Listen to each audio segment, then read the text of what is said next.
आप देख रहे हैं लाइव इंडिया हर पल। नमस्कार, लाइव इंडिया में आपका स्वागत है। मैं सम्राट। नितिन नवीन पर तेलंगाना के मुख्यमंत्री रेवंत रेड्डी के बयान पर बीजेपी प्रदेश अध्यक्ष संजय सरावगी ने कहा है कि रेवंत रेड्डी विधानसभा चुनाव में बिहार आए थे, जनता ने इनका ऐसे सुपड़ा साफ किया। नितिन नवीन विश्व की सबसे बड़ी पार्टी के राष्ट्रीय अध्यक्ष हैं। बीजेपी जो बोलती है वो धरातल पर लागू होता है। आने वाले समय में रेवंत रेड्डी का भी सफाया होगा। वहां से उन्होंने कहा है कि वहां से उनकी सरकार का भी सफाया होगा। उनको ये शब्द वापस लेने चाहिए। रेवंत रेड्डी बिहार भी आए थे विधानसभा चुनाव में। ऐसे जनता ने इन लोगों का सुपड़ा साफ किया। कोई नहीं है नितिन नवीन जी।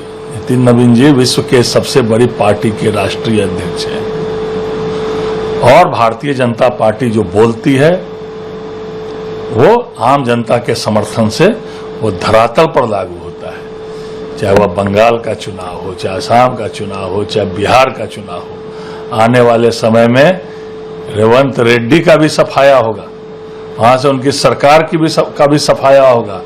जो तेलंगाना के लोगों ने ठान लिया है, जो वहां जन विरोधी सरकार चल रही है। और हमारे राष्ट्रीय अध्यक्ष बंगाल भी गए थे, हमारे राष्ट्रीय अध्यक्ष असम भी गए थे और बिहार में भी राष्ट्रीय अध्यक्ष नहीं थे, लेकिन उस समय वो बिहार में माननीय मंत्री थे। इसलिए ये शब्द जो है उनको वापस लेना चाहिए। विश्व की सबसे बड़ी पार्टी के वो राष्ट्रीय अध्यक्ष हैं और साथ साथ बिहार में भी 22 से ऊपर राज्यों में एनडीए और भारतीय जनता पार्टी की सरकार है। बीजेपी नेता गुरु प्रकाश पासवान ने अयोध्या राम मंदिर से जुड़े कथित दान चोरी मामले पर कहा है कि मामला अत्यंत ही गंभीर है और संवेदनशील है।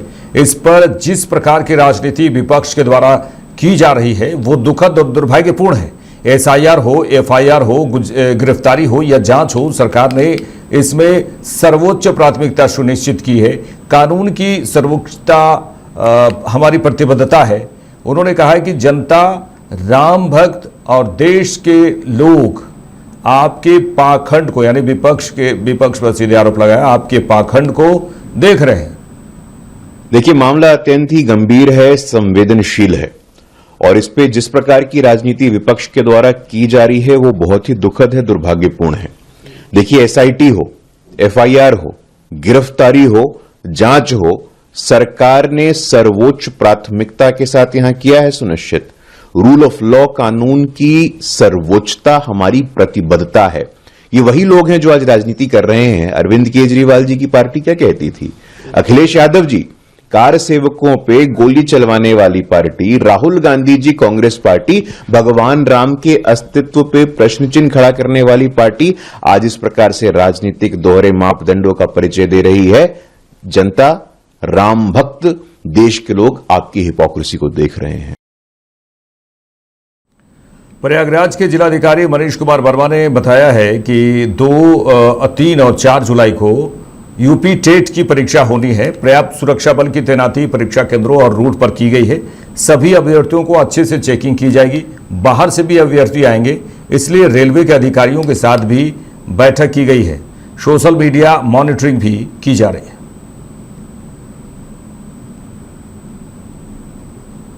2, 3 और 4 जुलाई को ये एग्ज़ाम होना है और 2, 3 तारीख को तो 2 पालियों में है और 4 को 1 पाली में एग्ज़ाम है। हर पाली में लगभग 19,000 से ज़्यादा स्टूडेंट्स इसमें प्रतिभाग करेंगे। 53 केंद्रों पर एग्ज़ाम हो रहा है और इसकी पूरी तैयारी हम लोगों ने सुनिश्चित कर ली है। हर केंद्र पे स्टैटिक मजिस्ट्रेट और सेक्टर मजिस्ट्रेट की तैनाती की गई है। प्रश्न पत्रों को ट्रेजरी से सुरक्षित केंद्रों तक ले जाना और फिर वापस उसको जमा कराना। इसके अलावा पर्याप्त पुलिस बल की तैनाती केंद्रों पर भी और रूट पर भी की गई है। प्रॉपर फ्रिस्किंग और चेकिंग हो हर पार्टिसिपेंट्स की, कोई भी नकल केंद्रों पर न कर सके, इसके लिए सीसीटीवी की व्यवस्था। जो वहाँ पे परीक्षा देने आए परीक्षार्थी, उनके लिए पीने के पानी की व्यवस्था, शेड की व्यवस्था। और बारिश का भी मौसम बन रहा है तो बारिश से बचाव के भी साधन सुनिश्चित करने के लिए केंद्र व्यवस्थापकों के साथ बैठक करके उनको निर्देशित किया गया और ये सुनिश्चित कराया जा रहा है। इसके अलावा बड़ी संख्या में बाहर से स्टूडेंट्स आएंगे तो रेलवे के अधिकारियों के साथ भी बैठक कर ली गई है। जो हमारे परिवहन निगम के अधिकारी हैं उनके साथ भी बैठक करके एक टीम बना दी गई है मजिस्ट्रेट और परिवहन विभाग के अधिकारियों की, जो लगातार भ्रमणशील रहेंगे। होटल, रेस्टोरेंट और जो हमारे डॉर्मेटरीज वगैरह में स्टूडेंट रहेंगे, उनके साथ ही बैठक करके ये निर्देशित किया गया है कि कोई भी ओवर रेटिंग ना हो। रेस्टोरेंट इत्यादि को भी निर्देशित किया गया है कि कोई भी खान पान में दिक्कत ना हो किसी के। सोशल मीडिया की मॉनिटरिंग भी तेज कर दी गई है कि कोई भी अफवाह और गलत सूचना सोशल मीडिया पर ना फैले। तो हम लोग एकदम अलर्ट हैं, हर सारी तैयारियां हम पूरी कर ली गई हैं और बहुत ही शांतिपूर्ण तरीके से नकल विहीन और सुचितापूर्ण एग्जाम हम लोग करेंगे। भाजपा विधायक मैथिली ठाकुर ने कहा है कि कानून व्यवस्था सख्त हुई है, अब कोई भी अपराधी अपराध करने से डरता है। मैंने स्वयं अपने क्षेत्र में कानून व्यवस्था बेहतर होते हुए देखा है और उन्होंने कहा कि मुझे लगता है कि उस पुलिस वाले ने गलत एनकाउंटर, भरत तिवारी एनकाउंटर के बारे में उन्होंने कहा कि गलत एनकाउंटर किया है। सरकार ने इस पर संज्ञान लिया है और इस पर सख्त से सख्त कार्रवाई होनी चाहिए। मैं ऑपोजिशन का तो समय समय पर उनके स्टेटमेंट्स आते हैं, मैं उस पर ज़्यादा कुछ नहीं बोलना चाहूँगी। लॉ एंड ऑर्डर सख्त ज़रूर हुआ है, अब कोई भी अपराधी अपराध करने से डरता ज़रूर है। और मैं खुद अपने क्षेत्र अलीनगर के अंदर लॉ एंड ऑर्डर की सिचुएशन जो इम्प्रूव होते हुए मैंने देखा है। मेरे विधायक बनने के बाद जिस तरीके से तीनों थाना बिल्कुल टिप्स पे रहते हैं कि कभी भी कुछ ऐसा हुआ तो 24 घंटे में अरेस्ट हो, 24 घंटे में रिकवरी हो, ऐसी चीज़ें मैं खुद अपने नेतृत्व में भी करवा रही हूँ। तो मुझे ये मालूम है कि पुलिस बड़ी जागरूक तरीके से मेरे कॉन्स्टिट्यूंसी में काम कर रही है।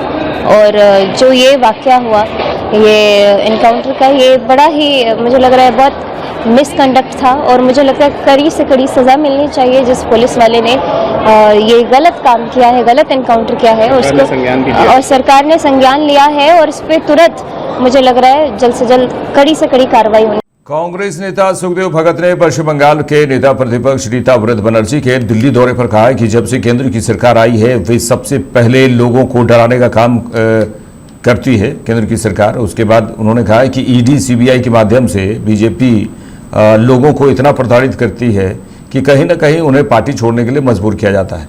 जो पार्टी विचारधारा से जुड़ी नहीं होती, अपने फायदे और क्षणिक कारणों को लेकर जिस पार्टी में लोग जुड़ते हैं वहाँ इस प्रकार की प्रक्रियाएं देखने को मिलती है। लोकतांत्रिक पद्धति या लोकतंत्र के लिए यह अच्छा संकेत नहीं है। देखिए, मैं समझता हूं कि जब से मोदी जी की सरकार आई है, सबसे पहले वो डराने का काम करती है और जितने भी संवैधानिक बॉडीज है उनके माध्यम से, ईडी सीबीआई के माध्यम से कहीं न कहीं लोगों को कितनी प्रताड़ित करती है कि पहले एक व्यक्ति को पार्टी छोड़ने को मजबूर करती है। यहाँ तो मैंने कहा कि वोट चोरी के साथ साथ यहाँ सांसद चुरा लेते हैं, विधायक चुरा लेते हैं, अब तो सरकार भी चुरा लेती है। तो और एक बात मैं जरूर कहना चाहूंगा, जो पार्टी विचारधारा से जुड़ी हुई नहीं होती है, क्षणिक बहुत सारे कारणों से, अपने फायदे से, बहुत सारे ऐसे इन कारणों से अगर पार्टी में लोग जुड़ते हैं तो इस प्रकार की प्रक्रियाएं देखने को मिलती है। बावजूद इसके हम ये कहना चाहेंगे, आज भी जिस प्रकार मोदी जी की सरकार कहीं भी, केवल बंगाल की बात नहीं करें, आप देख लें, अभी महाराष्ट्र की बात करें, चाहे बिहार की बात कर लें, उन हर जगहों पे वो इस प्रकार के वो तोड़ बोड़ की राजनीति कर रही है और जैसे सत्ता में बने रहने के लिए एक छत्र वो राज स्थापित करना चाहती है। तो लोकतांत्रिक पद्धतियों के लिए, लोकतंत्र के लिए एक अच्छा संकेत नहीं है। लेकिन फिर ये मैं जरूर कहना चाहूंगा, सत्ता का दुरुपयोग अगर कोई सबसे ज्यादा कोई कर रहा है तो मोदी। कांग्रेस नेता राजेश सिन्हा ने पश्चिम बंगाल के नेता प्रतिपक्ष रीता व्रत बनर्जी के दिल्ली दौरे पर कहा कि चुनाव आयोग बिल्कुल निष्पक्ष नहीं रह गया है। लोकतंत्र यदि किसी राजनीतिक दल के हाथों की कठपुतली बन जाए तो समझा जा सकता है कि लोकतंत्र कहां जा रहा है। कहीं ना कहीं जो विपक्ष के लोग हैं वे तमाम लोग इस लोकतंत्र को बचाने के लिए आगे बढ़ रहे हैं। इस लोकतंत्र की हत्या ना हो इसके लिए प्रयास किए जा रहे हैं। देखिए, चुनाव आयोग बिल्कुल अब निष्पक्ष नहीं रही। चुनाव आयोग एक राजनीतिक दल के हाथों की कठपुतली बन गई है और जब चुनाव आयोग जैसी संस्था लोकतंत्र में किसी राजनीतिक दल के हाथों की कठपुतली बन जाए तो यह समझा जा सकता है कि लोकतंत्र अब कहां जा रहा है। लोकतंत्र खतरे के निशान से ऊपर पहुंच गया है और अगर लोकतंत्र खतरे के निशान से ऊपर पहुंच गया हो तो भारत जैसे लोकतांत्रिक देश के लिए यह ठीक नहीं है। तो कहीं ना कहीं जो विपक्ष के लोग हैं वो तमाम लोग इस लोकतंत्र को बचाने के लिए आगे बढ़ रहे हैं। इस लोकतंत्र की हत्या ना हो या लोकतंत्र खतरे के निशान से ऊपर ना पहुंचे, इसके लिए प्रयास कर रहे हैं। राम मंदिर चंदे से जुड़े विवाद पर उत्तर प्रदेश सरकार के मंत्री संजय निषाद ने कहा है कि विपक्ष के नेताओं की शक्ति को जनता ने छीन लिया है। केवल आरोप प्रत्यारोप करना इनका काम रह गया है। पोस्टर बनाना, ट्वीट करना इनका काम रह गया है। विपक्ष के नेताओं की शक्ति को जनता ने छीन लिया है। खाली इतने काम रहेगा, आरोप प्रत्यारोप करें, पोस्टर बनाए, ट्वीट करें, निराधार बयानबाजी करें, बस और है। पश्चिम बंगाल के नेता प्रतिनिधि टीएमसी का 10 सदस्यीय प्रतिनिधिमंडल आज नई दिल्ली में चुनाव आयोग की मुलाकात करेगा। पार्टी संगठन में बताओ जानकारी आयोग की लोकतंत्र में सारा पावर जनता के पास है। जनता जनार्दन है, जज है। देश में 4 स्तंभ है, विधायिका है, कार्यपालिका, न्यायपालिका और मीडिया है। तो जनता का काम है कि जनता का जज जो है मीडिया है, जनता है, सबके जज है। वहाँ जनता ने जजमेंट सुना लिया कि टीएमसी को अब सत्ता में नहीं रहना है और वो बेईमान है। तो जनता ने, जनता जनार्दन है, जज है, उसने हटा दिया। अब किसी भी दरवाजे पे जाए, चुनाव आयोग बनाए हुए कानून का पालन कराना चुनाव आयोग का काम है। अगर लगता है ईमानदार नेता है तो जनता का जाए, ईमानदारी से उनको बताए, उनका साथ दे। बीजेपी नेता अशोक बाजपेयी ने अयोध्या के श्री राम मंदिर के कथित दान चोरी मामले पर कहा है कि आज जो विपक्ष के नेता राम मंदिर को लेकर बयानबाजी कर रहे हैं, इससे पहले ये सब कहां सोए हुए थे। उन्होंने राम मंदिर बनने के रास्ते में तमाम रोड़े अटकाए। राम मंदिर बनने के बाद आज तक रामलला के दर्शन करना उन्हें उचित नहीं लगा। जो अयोध्या से नफरत करते थे, राम मंदिर में एक भी बार दर्शन करने नहीं गए। आज उनके मन में एकाएक राम मंदिर के प्रति जो अनुराग जागा है, उन्होंने कहा कि एसआईटी जांच कर रही है और निष्पक्ष जांच में जो भी दोषी पाए जाएंगे उनके विरुद्ध कठोर कार्रवाई होगी। जनता उनके विपक्ष पर सीधे निशाना साधा है। उन्होंने कहा कि जनता विपक्ष के बारे में जानती है कि वे इस पर राजनीति करना चाहते हैं, लेकिन वे इसमें कभी कामयाब नहीं होंगे। कि आज जो ये विपक्ष के नेता राम मंदिर को लेकर या भगवान राम के लेकर के जो बयानबाजी कर रहे हैं, इससे पहले ये सब कहाँ सोए हुए थे, जिन्होंने राम मंदिर बनने के रास्ते में तमाम रोड़े अटकाए। राम मंदिर बनने के बाद आज तक रामलला के दर्शन करना उन्हें उचित नहीं लगा। जो अयोध्या से नफरत करते थे, रामलला के कभी दर्शन तक नहीं करने गए। आज एकाएक उन लोगों के मन में बड़ा राम मंदिर के प्रति अनुराग जाग गया है। ये उनकी छोटी मानसिकता है। भारतीय जनता पार्टी की सरकार में एक भी अपराधी को मुक्त बख्शा नहीं जाएगा, उसके विरुद्ध कठोर कार्रवाई होगी। एसआईटी जांच कर रही है और जांच में निष्पक्षता के साथ जो भी दोषी होंगे उनके विरुद्ध कठोर कार्रवाई होगी और एक एक पैसे का भुगतान कराया जाएगा। लेकिन आज जो ये घड़ियाली आंसू बहाने का काम विपक्ष कर रहा है, इनको अपने आंचल में झांकने की जरूरत है कि इन्होंने आज तक राम मंदिर बनने में जितनी बाधा उत्पन्न हो सकती थी वो सारी बाधाएं इन्होंने उत्पन्न की, और जब राम मंदिर का विमोचन हुआ तो उसके बाद भी आज तक झांकने नहीं गए, हमेशा मजाक उड़ाते रहे। और आज वो लोग एकाएक उनके मन में राम मंदिर के प्रति, भगवान राम के प्रति अनुराग जागा है। जनता उनके इस रवैये को अच्छी तरह से जानती है। केवल राम के नाम पर वो राजनीति करना चाहते हैं, लेकिन इसमें कभी कामयाब नहीं। बीजेपी नेता आरपी सिंह ने अयोध्या कथित दान चोरी मामले में मुख्यमंत्री योगी आदित्यनाथ द्वारा सख्त कार्रवाई का आश्वासन दिए जाने पर कहा कि योगी आदित्यनाथ बड़ी स्पष्टता से कह चुके हैं कि अधिकारी हो या कोई कर्मचारी हो, उसे बख्शा नहीं जाएगा। सख्त से सख्त कार्रवाई की जाएगी और अब जांच का दायरा भी बढ़ा दिया गया है।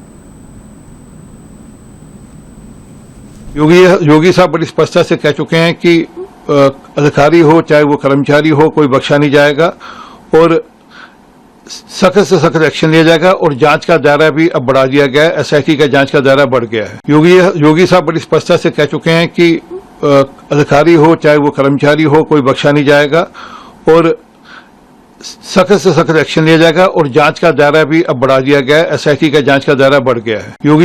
मेरे साथ इस बुलेटिन में इतना ही। देश दुनिया के तमाम खबरों के लिए देखते रहिए लाइव इंडिया। नमस्कार।